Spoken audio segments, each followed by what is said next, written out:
So welcome back to another episode, and today I thought I'd take a look at the entire Ys series and pick out my 5 top Ys games of all time, because I have finished every single Ys game that has ever been released. I've been a fan for more than 30 years now, which is quite incredible that the series is still continuing on, and I'm very, very thankful of that.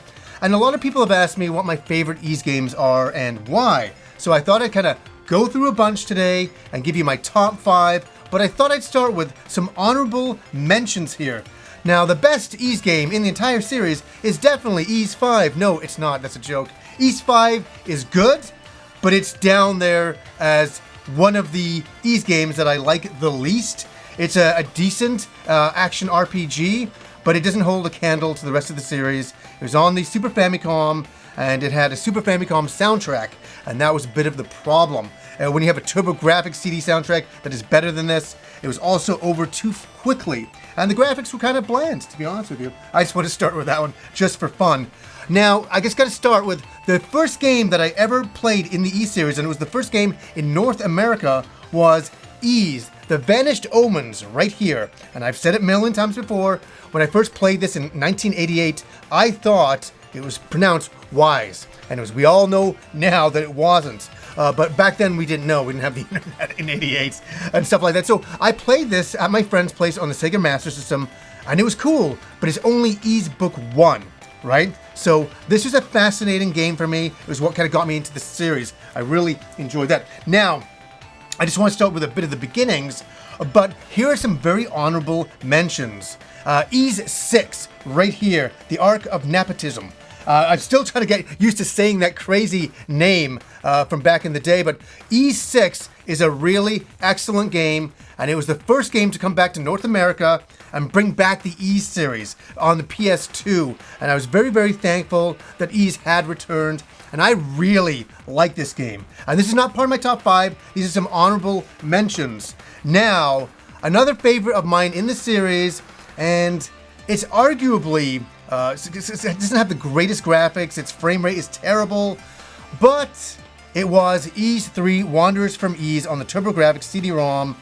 The music was bigger than the game. The graphics were okay, they weren't the best. They were side view, which is really strange at the time, and I'm like, what have they done to my overhead Ys games? And I played it, I enjoyed it, I wanted to enjoy it, and it had a kind of an interesting story, some interesting gameplay, great boss music, but it has to be there as an honorable mention. And in the same way, Ys Oath of Felghana is a remake of Ys 3. It's a reimagining of Ys 3. And that's what they've been doing with the Ys series over the years, is to some games, they've been completely remaking them and saying, no, this is the one that's canon now. And let me say, this first came out on PC, and I borrowed this from a friend, and I was like, oh my god, like Ys Oath of Felghana is an excellent, excellent game. I highly recommend that. I think it still holds up quite well. Ys 7 is another great game.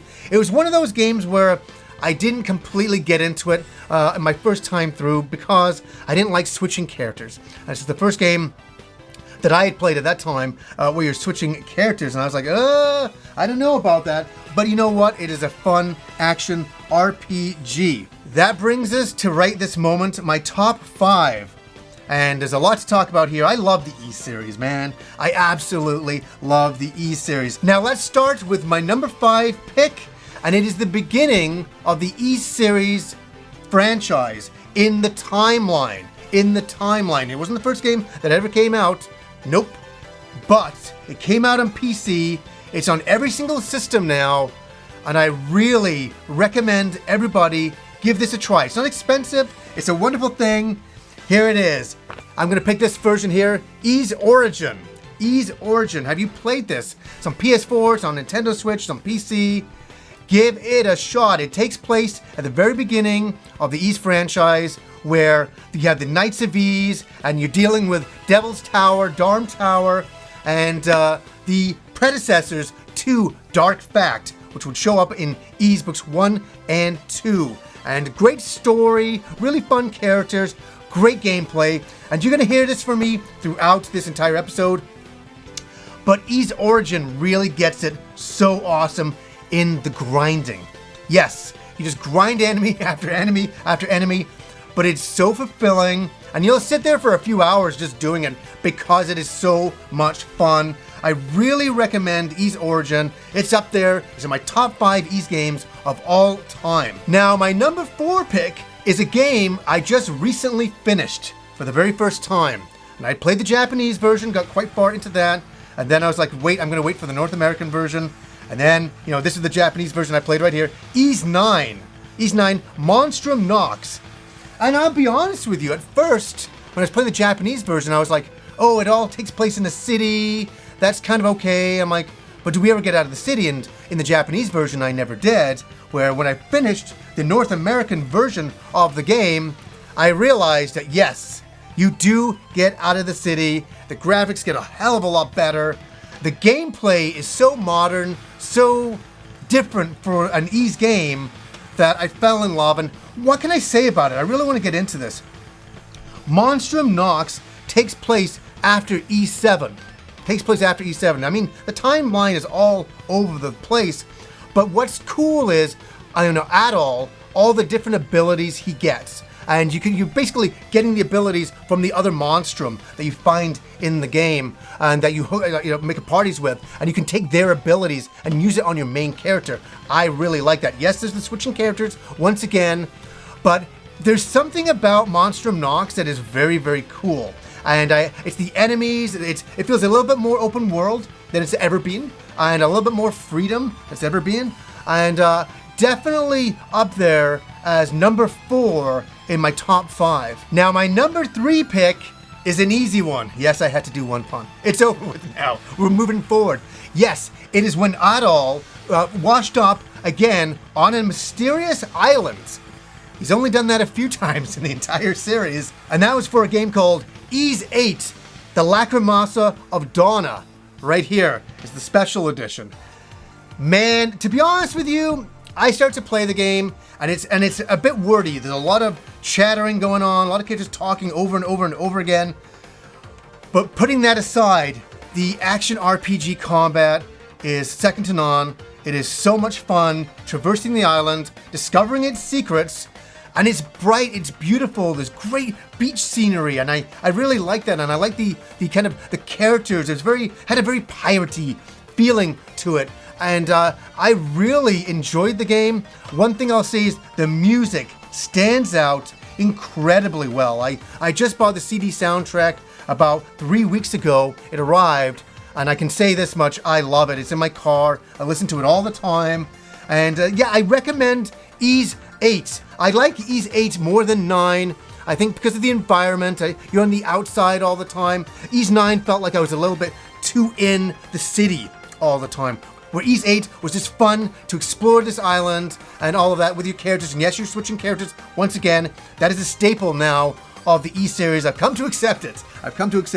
And Ys 8 is a wonderful game. What do you guys think of Ys 8? Let me know down below. Now we get to my number 2 Ys game of all time. I mean, yeah. And it's an oldie. It's a bit of an oldie. It came out on the PC Engine. It never came out here officially. There was a translation patch that was created by Nightwolf and his team, and I always applaud him for that. I really thank him for that. But I played it straight in Japanese. I got all the way to a certain part in the game, and I got stuck back in the day. I ended up getting a walkthrough and finally beating that in the future. But man, here we go. I think it was 1994, 95 that I picked up Ys, The Dawn of Ys, right here. And this is a bit of a strange game because it was made by Hudson. And so what happened is Falcom kind of commissioned a few different companies to make this game, to make Ys 4, and they got Tonkin House to make Ys, The Mask of the Sun on the Super Famicom. And that's a game I don't particularly love. It's not a bad game, but I prefer Ys 4, The Dawn of Ys. I mean, I came back from England. I was 21 years old, and I went to my local anime store, and they were renting PC Engine games. And I brought this home for about a week, and I played the ever-loving crap of it. And I'll say this much. The music is absolutely outrageously good in this. And it's not nostalgia. It's not nostalgia. Yes, a little bit. But the music still stands the test of time. I like the music in this, PC Engine game more than I do in Ys 9. Really, it's that good. And I think, why is this game so good? It was, after Ys 3, a return to the overhead graphics of Ys 1 and 2. I was so happy with that. I was like, oh my god, I feel like I'm at home again. Where Ys 3 did the side view, we're doing the overhead, and it felt good. And we're back to visiting Asteria again. We're back to the original Ys, and time has passed. That's what's kind of fun about it. Time has passed, and so you're revisiting places that you did in Ys 1 and 2, but it's years later, and it feels pretty cool. And it's really neat to see some of those things, like some shrines and stuff have moss all over them, stuff like that. And so some of the towns, some of the characters are there, they're still there. Some of the guys in the pub are still there. It's pretty cool. And so I absolutely adore Ys 4, The Dawn of Ys. I mean, so excellent. I mean, even just look at that cover. That cover is a beautiful painting. I mean, so gorgeous, so gorgeous. And I love the anime cutscenes and all that kinds of stuff. And yes, years later, I was able to play it in English and go all the way through it. I actually finished the game, I believe, 3 times. Well, tried to. The first time I got all the way to the end. Second time I finished it with a walkthrough. And then I finished it in English. And then I played it and started up games on it numerous times over the years. And it's kind of hard to believe it's nearly 25 years ago I played that for the first time. Nuts. So now we get to my number one choice. And boy, have I ever talked about this game over the years. And you know what? I'll probably be talking about this game for another 20 years because it deserves it. It absolutely deserves it. It was ahead of its time. It was remarkable. It was on CD-ROM. It had unbelievable music like you'd never heard back then. Like games on CD you'd never heard about. You're like, what? A game on CD-ROM? Really? With characters that had actual voice. Actual voice. I mean, usually just got text and stuff like that. But to get anime sequences with, with audio, with amazing orchestrated music in the background, I wasn't ready that Christmas when Ys Books 1 and 2 came out on the Turbo Graphics. That Christmas morning, I've talked about it so much, I was blown away. I got my little stereo and I hooked it up to the back of the CD-ROM, the TurboGrafx CD-ROM, and I had it blasting. I had it blasting with that music and seeing the opening cinematics of it, seeing the graphics at the time. And what was interesting is that I had played and finished Ys Books 1 on the Master System, but it was a Master System game. So to find this game has both parts in it. It has Ys Books 1 and 2 games in one, all completely with redone graphics that look so beautiful, so wonderful. And I was a big fan of Zelda, and that's why I was always pulled into the Ys series. I really liked it. And yes, the action combat is pretty basic, where you run into enemies and gain experience, but I didn't care. I liked that. I thought it was awesome, and I liked the adventure of it. And I remember being so disappointed Christmas morning when me and my friend Andrew powered through Ys Books 1 on this game, and all of a sudden we get this amazing cinematic, and all of a sudden I'm into the second game, and I'm like, already? Oh no! Because I loved it so much, and I think I finished this game more than 10 plus times over the years, and I can't get enough. I mean, the music is perfect, the graphics are perfect, the ominousness of the story is perfect. It really is such an interesting game, and I highly recommend it. I mean, you can get it on the TurboGrafx Mini, and what a way to play it. And yes, is there nostalgia in there? Yes, but it was a groundbreaking game at the time, and that has to be acknowledged. It has to be acknowledged that the game was ahead of its time. I mean, in North America, there was no game like it. Nothing had ever done what it was doing with the CD-ROM technology, and it blew everything away. It blew me away, and it made me an Ys fan for life. I really like the Master System version. There was some magic about that, but Ys Books 1 and 2, boom, took me over the edge. And then I got Ys 3 the next year, and then I had to wait a while. Then I got Ys 4, as I say, on the PC Engine, rented it from the anime store. And then Rob, I think in the year 1999, brought me back Ys 5. and I did have an adapter, so I did play through it, and I thought, oh, that's kind of bland. It was okay-ish and all that, but man, I've really enjoyed the E series over time. I finished every game. It's so wild to have done that, and what a pleasure to have done that. I've had so many fun moments, like playing, the Lacrimassa of Donna. Like, what a great game that was. Ys Origin, I mean, E7. I mean, you really can't go wrong with the series. And definitely, if you've never tried the E series, jump in. I'd actually say start with number 8. Number 8's a really great way in. Number 9's good as well. Do 8, then 9. Highly recommend that, and definitely Origin. Definitely do that. It's cheap. It's not that expensive.